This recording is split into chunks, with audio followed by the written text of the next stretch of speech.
pandemic. In some rich countries, many people feel left behind by globalization, and their frustration fueled a political backlash against international trade. Not always deserved, I should say. The report sheds light on the obstacles that have prevented individuals, firms, and economies from capitalizing on international trade.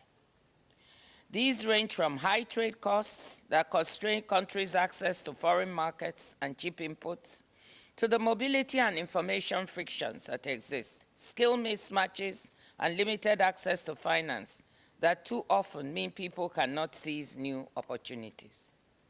A key message from the report is that protectionism is not an effective or cost-effective path to inclusiveness. More and better trade is the path of bringing people and places from the margins to the mainstream of the global economy. But the report also makes clear that trade policy alone is insufficient to achieve this goal. Complementary domestic policies are necessary to make trade and the wider economy in general work for everyone. You're all here to listen to our chief economist, Ralph Osser, to Peter Vanham, not to me. So let me thank everyone who worked on this year's report, led by the coordinators, Roberta Piermartini. Roberta, are you here? Why don't you stand up? And Jose Antonio Montero, where are you, Jose? Stand up, don't be shy.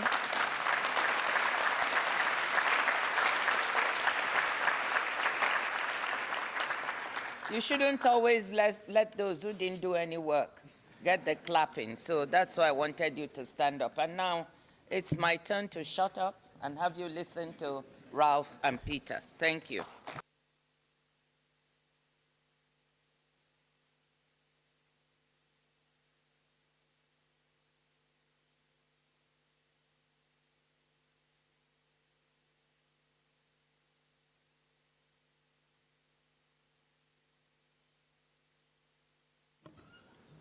While we adjust the lectern, let me just hold this up.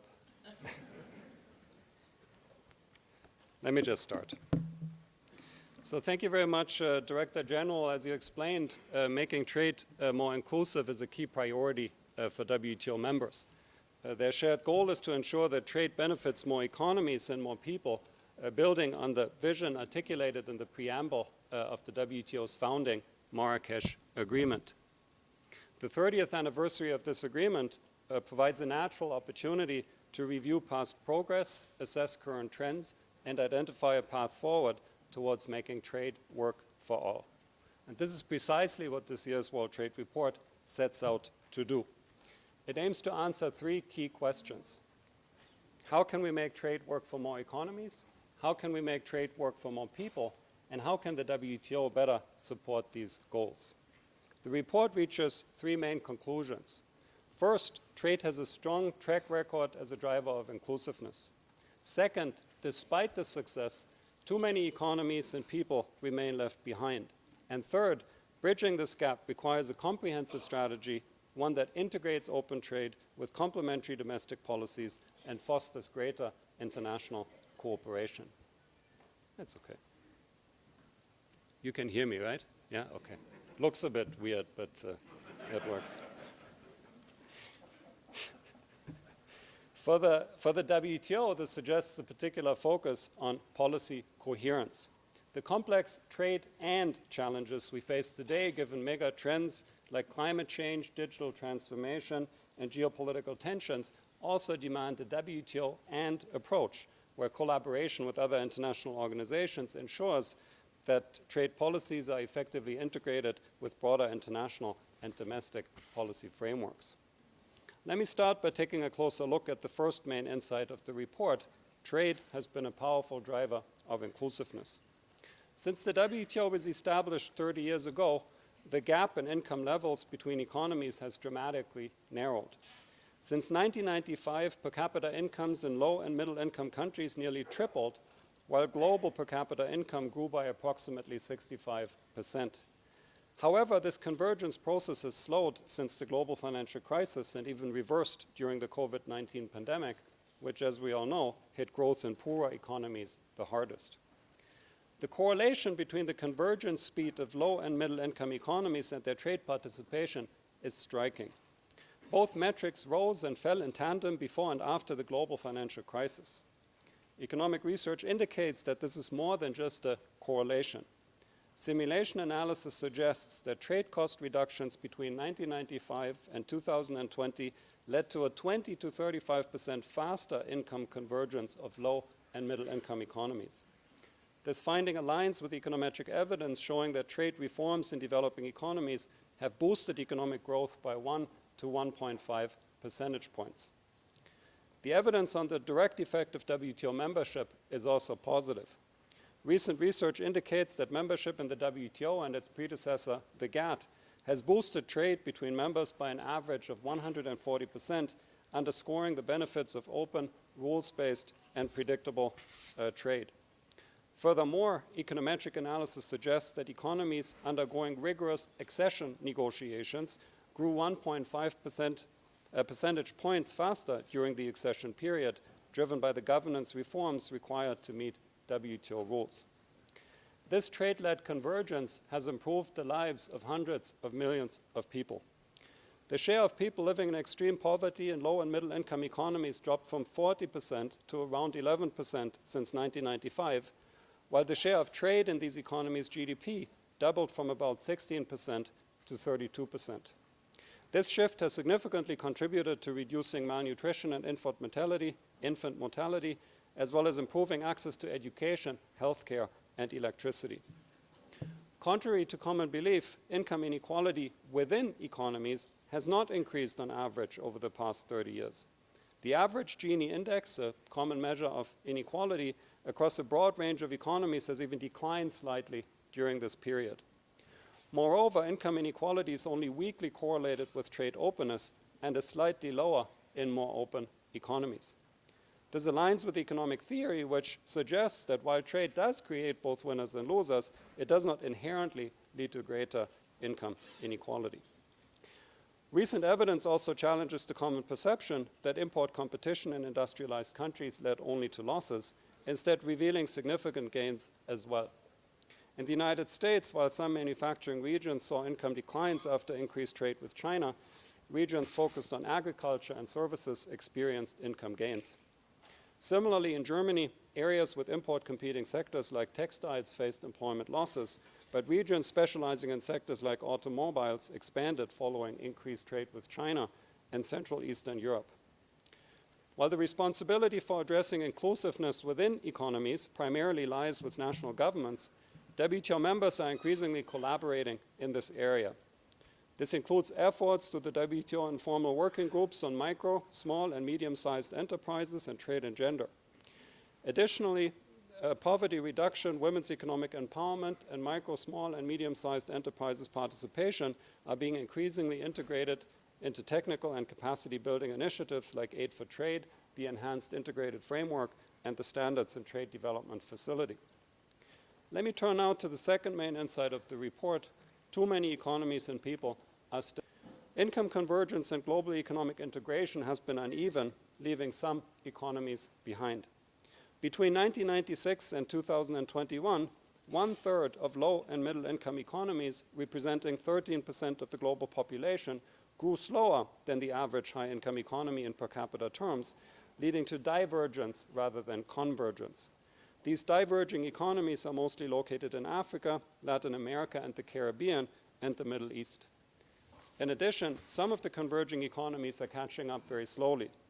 If they were to grow at the same pace as in the past 3 decades, 1/3 of low-income converging economies would still not reach middle-income status within the next 3 decades. While each diverging economy has its unique characteristics, they can be broadly categorized into 2 groups.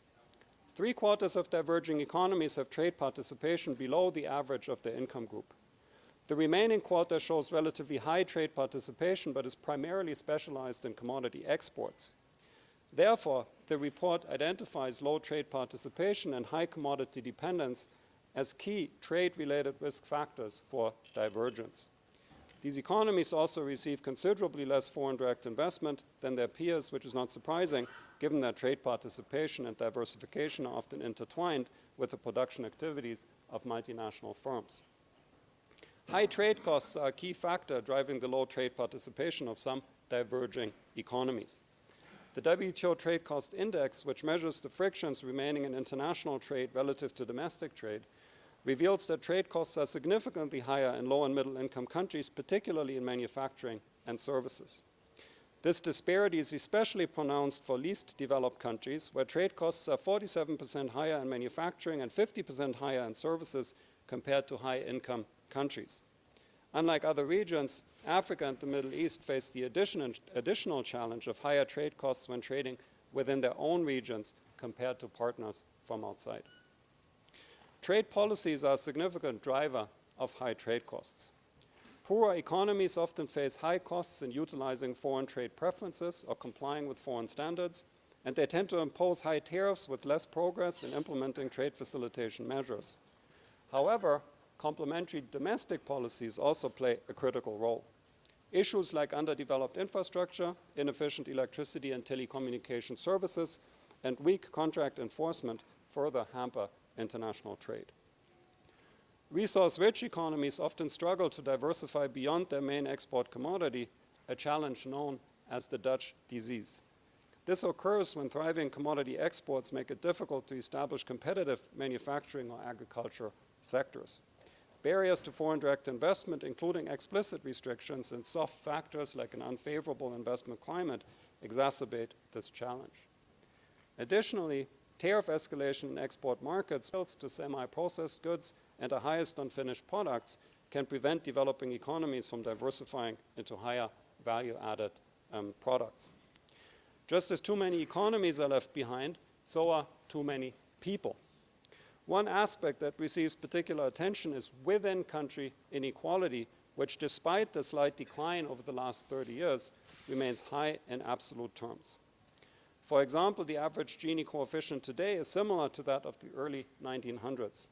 Moreover, the top 1% of earners across all economies still receive an average of 16% of total income. It is thus understandable that discussions about trade and inclusiveness are often framed as debates about trade and inequality. However, as we have established, trade integration is not strongly correlated with inequality. It increases inequality in some economies while reducing it in others. A more helpful approach is to examine how fairly the gains from trade are shared. Shifting trade dynamics create winners and losers, as almost any economic change does. Problems arise when the losses are highly concentrated, even if the overall gains outweigh them, as they typically do. A crucial, yet often overlooked aspect of the gains from trade are the consumer benefits from lower prices and increased product variety. Research shows that these gains disproportionately benefit low-income households who spend more on imported goods like food and less on non-traded services such as dining out. However, these benefits do not always reach all consumers, often due to uncompetitive distribution sectors that capture the surplus from falling prices or high internal trade costs that make traded goods expensive in remote areas.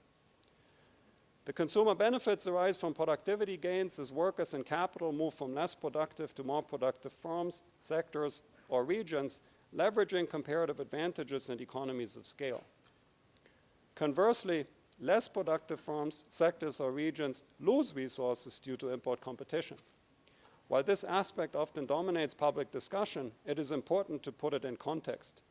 WTO calculations based on OECD data suggest that less than 2% of the population is affected by import competition in the 14 most populous economies covered in this database. The net impact of trade on individual workers is the result of a combination of import competition, access to cheaper foreign inputs, and export opportunities.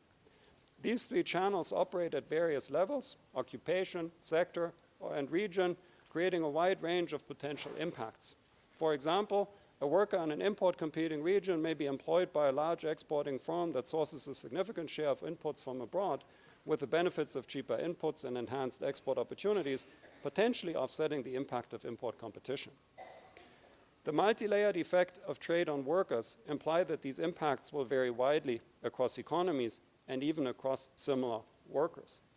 While it is therefore challenging to make broad generalizations about who benefits and who loses, one point is clear. Protectionism is not an effective policy for protecting workers, as it often leads to unintended consequences. For instance, while higher tariffs may protect jobs in import-competing industries, they can also jeopardize jobs in sectors that rely on intermediate inputs or are export-oriented if trading partners retaliate. Additionally, tariffs tend to be a regressive tax, disproportionately affecting the poorest. What truly hinders a fair distribution of the gains from trade are the barriers that prevent workers from moving towards new opportunities. Studies indicate that the costs for workers to switch sectors or occupations after trade shocks can be equivalent to several times their annual wage. While these costs are significant everywhere, they're especially pronounced in developing economies, where they are, on average, 33% higher than in high-income economies. The report thus takes an in-depth look at these barriers, emphasizing that most are rooted in domestic policies rather than trade policy. Key barriers include limited access to education, underdeveloped capital markets, inadequate labor market regulations, high labor market informality, and significant market power in product and labor markets. Evidence consistently shows that these barriers disproportionately affect four groups: women, micro, small, and medium-sized enterprises, unskilled workers, and those in rural or remote areas. The bottom line of our analysis is this: less trade will not promote inclusiveness, nor will trade alone. Less trade will not promote inclusiveness, nor will trade alone. True inclusiveness demands a comprehensive strategy, one that integrates open trade with supportive domestic policies and effective international cooperation. And this is the third main insight of the report. For the WTO, the immediate priority is to maintain an open, predictable, and non-discriminatory multilateral trading system, a task that is increasingly challenging in today's environment. This involves restoring a fully functioning and accessible dispute settlement system, a goal that WTO members are actively working towards. But the report also suggests a focus on policy coherence. The complex trade and challenges we face today, given megatrends like climate change, digital transformation, and geopolitical tensions, also demand a WTO and approach, where collaboration with other international organizations ensures that trade policies are effectively integrated with broader international and domestic policy frameworks. Digital trade, for instance, offers significant potential not only for less integrated economies, but also for micro, small, and medium-sized enterprises and women. However, these opportunities can only be realized with the right complementary investments, such as in education and digital infrastructure. International initiatives leveraging the specific expertise of different international organizations can therefore catalyze more inclusive trade. Beyond this broad point, the report identifies three key areas where the WTO can help ensure that more economies and people benefit from international trade. The first area is cooperation on the implementation of WTO agreements. This includes effort to support the implementation of existing commitments, such as those in the Trade Facilitation Agreement, which could boost the participation of least developed countries in micro, small, and medium-sized enterprises in trade. It also involves finding the right balance between commitments and flexibilities when invoking special and differential treatment, keeping in mind that both are crucial for unlocking the development gains from trade. The second area is updating the rule book to reflect that the future of trade is in services, is digital, and is green. WTO members have already made significant progress in this direction through agreements on services domestic regulation, investment facilitation for development, e-commerce, and fisheries subsidies. However, many services sectors still face significant restrictions, low-income economies have limited participation in digital trade, and trade-related environmental policies lack coordination. The third area is enhanced information sharing.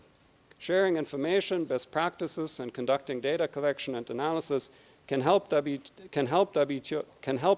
WTO agreements more inclusively.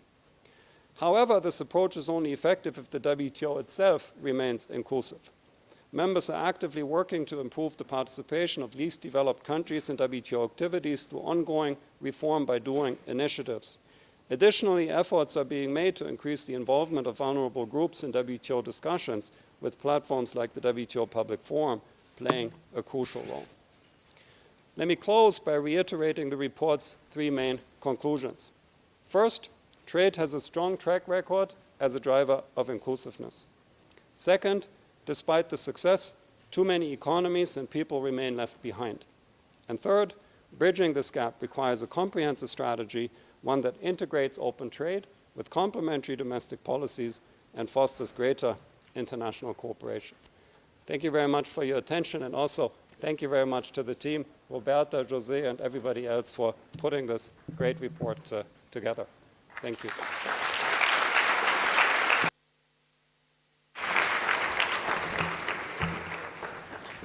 Well, thank you. And it's now my pleasure to moderate a short discussion with Rolf and with all of you for the next, I think, 25 or 30 minutes or so in the time that we have left. I know Rolf is very German in his approach, so he would like to stick on time.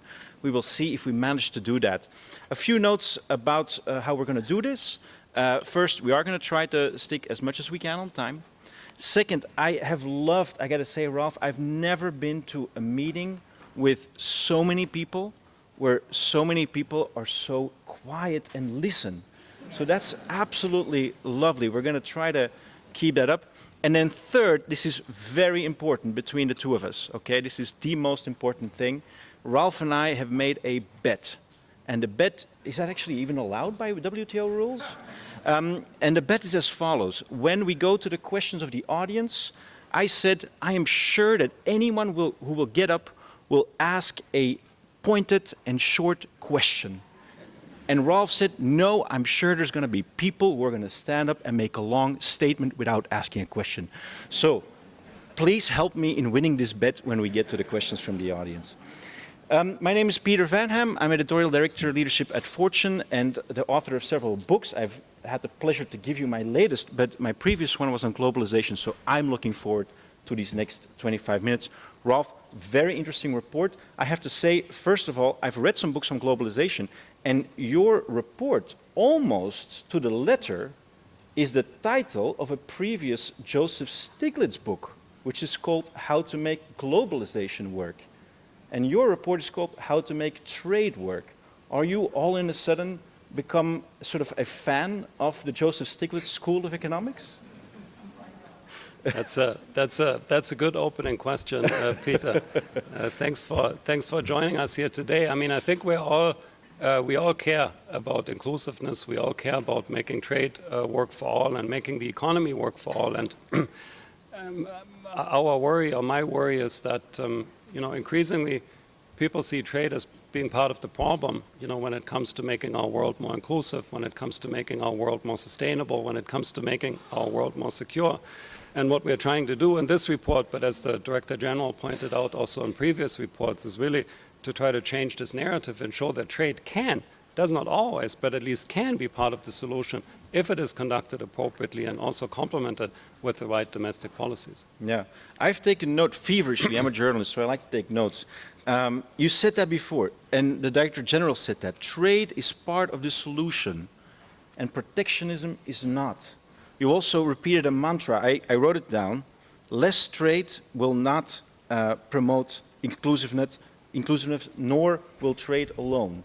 So tell us a little bit more about that, and tell us more about that in the context of, let's say, the outside world. Because we're all here inside in this beautiful building, but I cannot open a newspaper nowadays without seeing a new tariff being slammed from one WTO member on another. How frustrating is that for you when you have got the data that show that trade is part of the solution?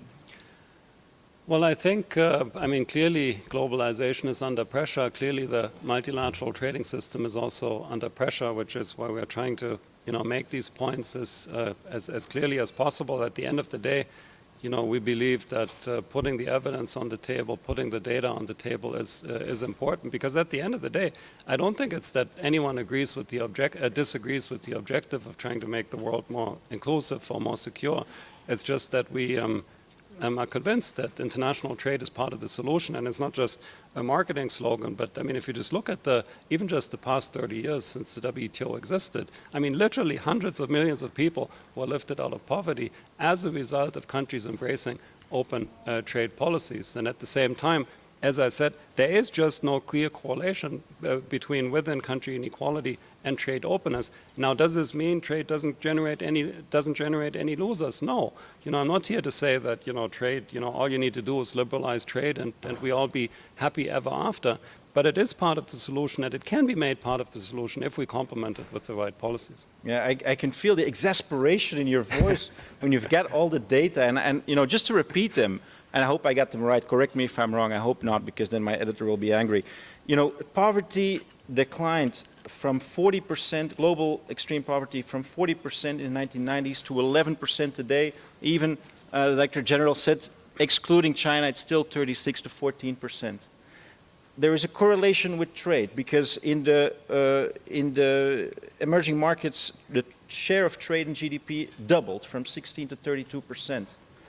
And most strikingly, I don't know if you've all taken good note of this, but there is no clear correlation between inequality and trade in any direction, and particularly not in the direction where more trade would lead to more inequality. That's right, isn't it? Yeah, it's sometimes confusing because it is true that trade does generate winners and losers within countries, but it's also true that it doesn't generally increase inequality. And the reason is simply that, in some contexts, it tends to be the better off people that gain from international trade. In some contexts, it tends to be the worse off people. And in fact, if you look at the evidence, the kind of predicting who's going to win and who's going to lose is very complex because it depends on all sorts of things. It depends on what region you are in. It depends on what firm you're working for, what kind of inputs this firm is using, what kinds of skills you have. So at the end of the day, rather than trying to kind of cement some existing industrial structure, just embrace the flexibility and really try to help workers move towards new opportunities, which, by the way, is not just good for dealing with trade shocks, but also good for any other shocks. Because, one thing is clear. There's all sorts of things, all sorts of economic dynamics that generate winners and losers. And somehow, when it comes to trade, it upsets people. And I'm not saying we shouldn't do anything about it, but we also shouldn't single out trade. And having kind of a supportive policy framework and economic framework that actually allows people to respond to this changing environment, to me, seems like the way to go. Yeah. It's certainly a message that I think you would find harder selling in certain other audiences. When I was researching for my previous book, I went to places in the industrial Midwest in the United States, and I can tell you, I don't think the room would be so silent there as it is here when you make a statement like that. Do you find it part of your task to reflect on what then are the kinds of measures that should be taken in places like that, where there have been clearly losers, including from trade and globalization? Yeah, so first of all, again, it is something that we acknowledge. It's not that we pretend that trade doesn't cause any disruptions. That's not the case. But I would say two things. The first thing I would say is that our toolbox, I think, already has a number of tools available to countries, to members, that they can use if they find themselves subject to import surges, if they find themselves subject to dumping or to unfair trade practices. So there are these temporary trade barriers one can put up to manage this transition. But then at the end of the day, what the report emphasizes is you really need domestic policies, and it's a combination of domestic policies. You need to make sure that people have the right skills so that they can take advantage of the opportunity. You need to make sure that capital markets are working so people are not stuck in a particular location, with a mortgage that they can't afford and then are not able to move to other locations. You need to make sure that, all these things, and I think it's really, we are past the point. There used to be a time where I think, we had like simple recipes in the world. You need to privatize, liberalize, stabilize, and that's it. We're not saying that. It really is like country specific. I think you need to look at the situation. But without open trade, I think it's not going to work. The other part of the equation, of course, of what we've been talking about is that, of course, in the data and in lived experience, I think a lot of people would know, indeed, the examples of people that have benefited from trade. I'm among probably many people here who've been to those kinds of places. I've been to Indonesia, where you could just feel that the country was advancing. I've been to places in East Africa, like Ethiopia at the time, when that country was really on a surge in terms of its openness to the world and advancing, and other places. And you can see that in the sentiment of people there. Does that then mean that perhaps the WTO now serves like different masters? Whereas previously, you served sort of the masters in the Western economies, the so-called developed economies. Today, you are more in line with those countries that are clearly benefiting today from your policies? I mean, the good thing about us is we're the World Trade Organization. Right. We now have 166 members, and I have to say, it's one of the most remarkable things about this place. I mean, I haven't been here for so long, but really getting these perspectives from all sorts of different corners of the world, and first of all hearing these different perspectives, but then also seeing that against all odds, frankly, I mean, members can come together and make progress. I mean, as I was saying in my remarks, we have made progress. Our members have made progress on agreements, even multilateral agreements. I mean, imagine the difficulty of coming to a common denominator with so many countries, and it's difficult and it's frustrating at times, but I think it's also important because we can't afford fragmentation in this world if we want to address these challenges that we have talked about. Now, I do sense sort of a combination of, let's say, self-confidence in your findings. I noticed that with the Director General too. We are certain that trade is part of the solution, and at the same time some soul-searching. Do you sometimes feel, can you describe how you feel that the WTO can update the role that it plays in the world, knowing that today, in many cases, trade alone is not enough and has to be complemented by what you call comprehensive strategies and domestic policies. Can the WTO play that role in advising on the right domestic policies? Should it play that role? Does it have the expertise to do so? I mean, advising, I'm not so sure, but I mean, one thing that we emphasize in the report is that information sharing is really important. And it sounds like a little bit of a soft approach to important problems, but it's one that we have seen in this very place work over and over again. One of the big success stories of the WTO, for example, is the Committee on Technical Barriers to Trade, where members just come together and share information about regulations that they're about to put in place with a view on trying to make them least trade restrictive cooperatively. So why can't we do more of this? I mean, the WTO, as I think is very clear, of course, is not going to get involved in within country domestic policy decisions. I mean, that's none of the WTO's business. But why can't we share information on what works in my country, what doesn't work in your country? This can be tremendously helpful because I mean, you have all these countries together, and learning from each other can be very very important. So that's there. But then there's also the kind of more traditional approach. I mean, one thing that the report also finds is that the agreements do work, and making commitments actually does help. So implementing this is also important. Right. Another thing that the report highlights, and I'm sure you've all read it cover to cover, is that there has been an increase in recent years of sections in trade agreements that mention inclusiveness, that basically deal specifically with that point of making sure that the trade agreement will benefit everyone in both countries or the various countries that are involved.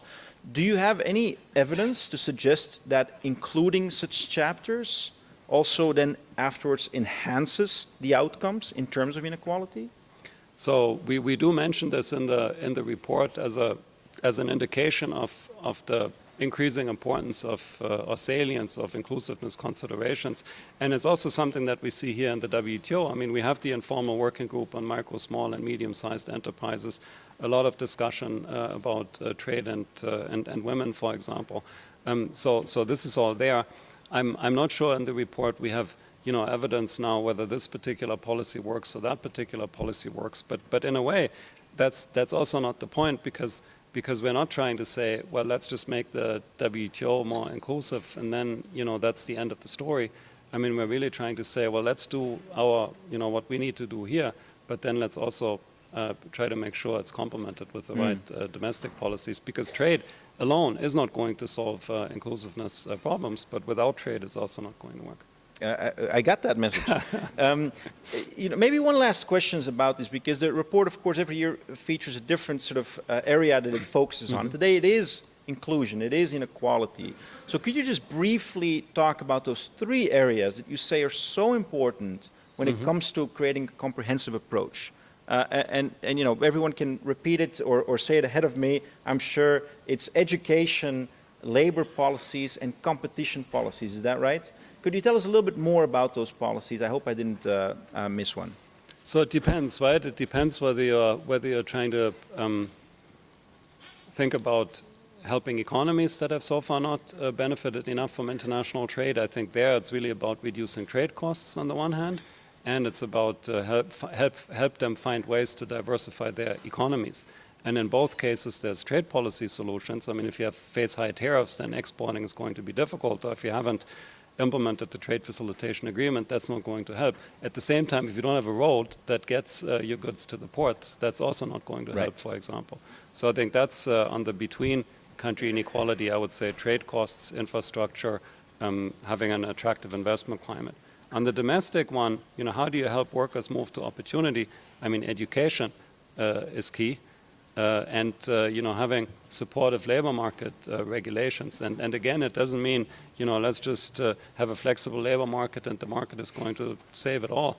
I mean, we're also thinking about things like an appropriate social safety net that also allows workers to take risks, for example.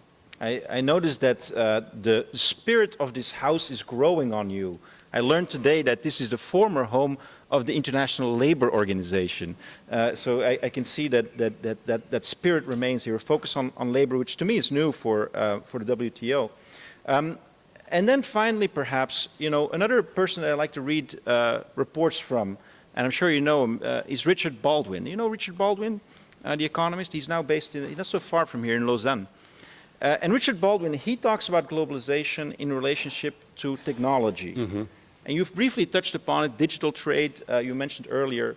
But one of the points that I find interesting about his research is that it sort of seems to suggest that whether or not you can get to a more favorable situation when it comes to inequality depends a lot on the wave of technology that we're in. And that perhaps we're just now in a sort of wave of technology that is not really benefiting equality.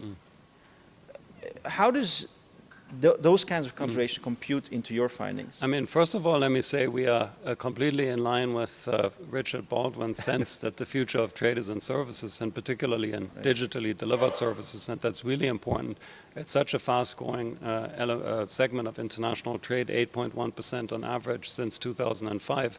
And it holds, I think, tremendous opportunities, both for people as well as for economies that have been left behind. But then again, to activate it, yes, you need the right software, let's say. You need the right rules in place, but you also need the right hardware. In Africa, I think 1 in 3 people doesn't have access to internet. Right. And then, of course, digital trade is also a bit of a far-fetched solution. Now, of course, there's all sorts of questions now with the digital revolution. How is AI going to change this? And this is something we are looking into. We are going to actually have a report on trade and AI later this year, where we're trying to collect our thoughts on this, because it's not obvious how this is going to shape Let us things. get through this report first, Ralph. I want to open it now to the audience for questions, and please remember that this is a very high-stakes moment in the conversation. If you have a question, please raise your hand, briefly introduce yourself, and then ask your question. I'm looking now as best as I can with all the lights shining in our face. Do I see a hand there? Yes. Go ahead. And do you have maybe a button that you can press? Yes, I do have. We hear you. Thank you very much. My name is Wenhua Ji. I'm a professor from China's University of International Business and Economics in Beijing. First of all, I would like to congratulate WTO for publishing this report. I have no disagreement with the findings. My question is about how to better use of this report. Because as DJ and Gozi have mentioned, WTO's annual report in recent years have been trying to respond to the challenges and even misunderstandings encountered by the multilateral trading system.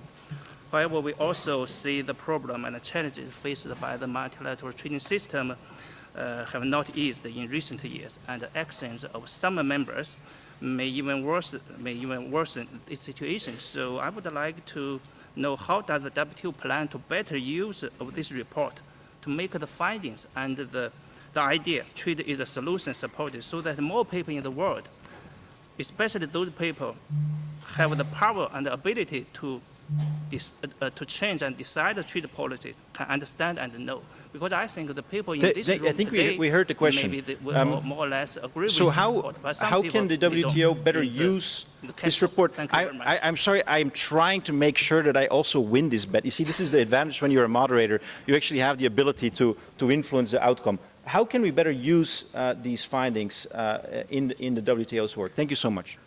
I mean, it's a great question, and it's an important question, but it's also one that goes a little bit beyond me, of course, because we in the Economic Research and Statistics Division, we are about providing the information, providing the evidence, and then it's up to our members of how they use it. I mean, we'll have a session where we present this to our members. We can obviously are open to all sorts of discussions. Would be happy to present this in committees if members think this is helpful.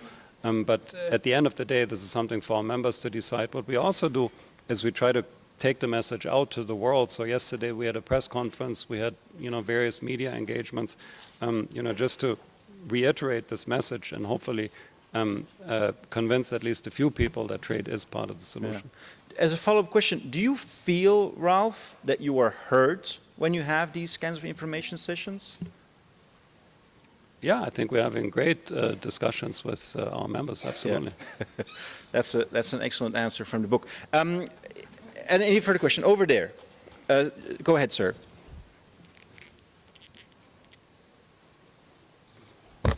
Sorry, thank you very much. My name is Rida Faraj, I'm from Bahrain. Mike, it's not a question really as much as... that means you see, most of the developing countries... You've decided that you really don't want me to win this bet, do you? No, is it possible to keep your remarks to just 30 seconds? And most of the developing countries, they are suffering from huge debts and the burden of the debts. And in order to prepare themselves for the trade, it requires a huge infrastructure expenditure. Who is there to help them or bail them out? Thank you. Thank you so much. No, that is a very good question, and also one thing I think one topic that is exactly what we're trying to kind of get at with this report. I mean, let me give you a concrete example, and it's just a small example, but I think one that goes in this direction. So I mentioned the challenges with digital trade, how you need the right software and how you also need the right hardware. And that's related to what you said. So what we have done there, for example, teamed up with the World Bank in a project called Digital Trade for Africa, where our role is to kind of help with the software, so to speak, and the World Bank's role is more to help with the hardware. So those are exactly the kind of collaborations I think we need more of to really pull this off comprehensively.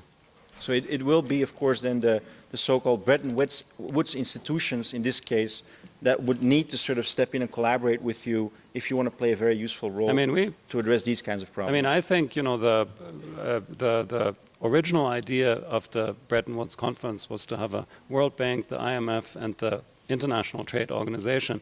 Now, it took us a while to become the World Trade Organization, but there was a strong sense that we need policy coherence. And by the way, we also have a coherence mandate. We are mandated to cooperate with these institutions for exactly these types of reasons.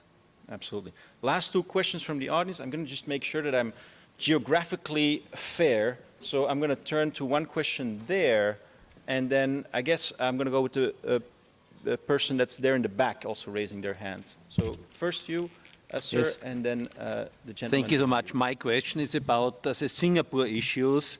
Do you mind just introducing yourself? Yes. My name is Paul Rübig. I'm from the Economic and Social Committee of European Union, and I'm interested in the progress of the Singapore issues like competition policy, trade facilitation, and investment protection. How could we get better progress in this area? Thank you so much. I mean, I can be quick there. This is also something, you would have to ask our members what the appetite is for, working more on these issues. I mean, trade facilitation, I think, has been a hugely successful agenda here. I can say that. We had the trade facilitation agreement, investment facilitation for development services, domestic regulation. I mean, it's basically all about trade facilitation. So that is certainly there. Also on investment, not so much investment protection, but investment facilitation, that's also there. But more specifically now about the Singapore issues, it's not something we take a stand on here. Thank you so much. And there was a gentleman over there. Yeah, in the back. Go ahead.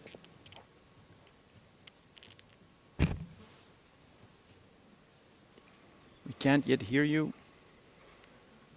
Je suis M. Blaise Mambou. Je viens de la République démocratique du Congo.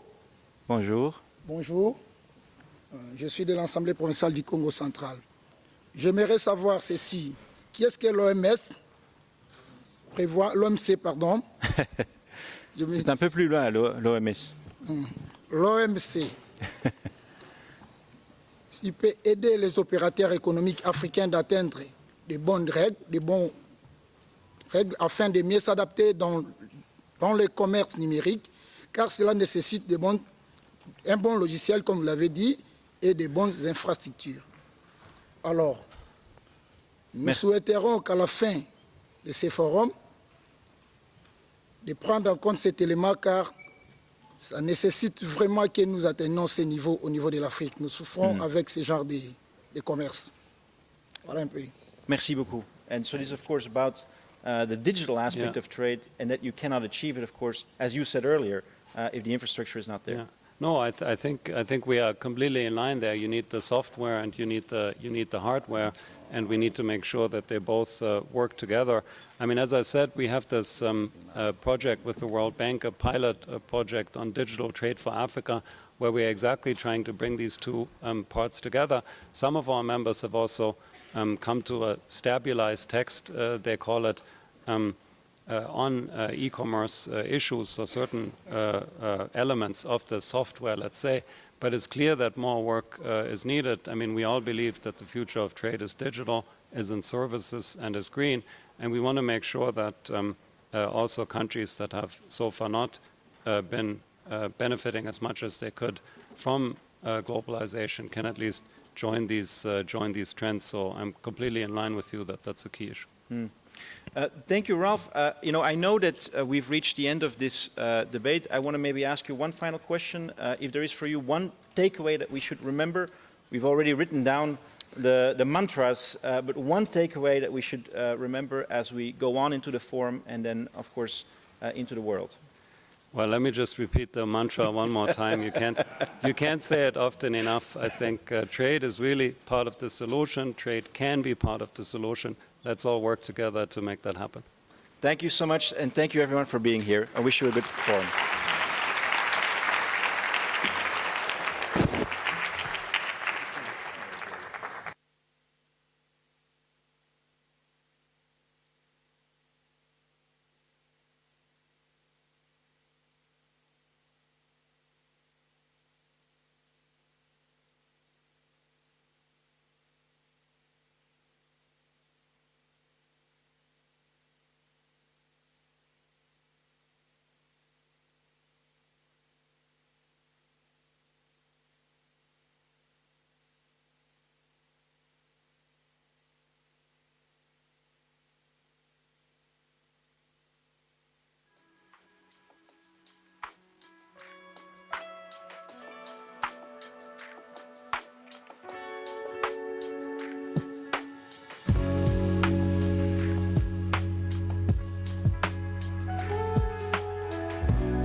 Imagine a world where everyone has an equal opportunity to thrive.